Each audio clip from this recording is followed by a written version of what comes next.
Hayayay, may nanalo na! Meron na yatang score para sa Miss Universe 2023 pre-preliminary leaderboard. Number 1 yata si Michelle D sa swimsuit competition.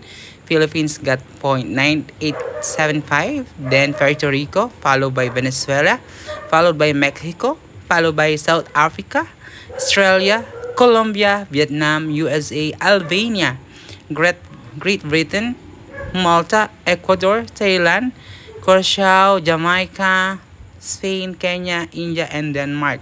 Pasok kaya sa banga ang ating pambato na si Michelle D? Tingnan natin, may mga lumalabas, no? Ewan ko kung ito ay totoo or hindi. Pero alam ko, malakas ang ating panlaban na si Michelle D. Spread out na to sa TikTok. Tingnan nyo yun.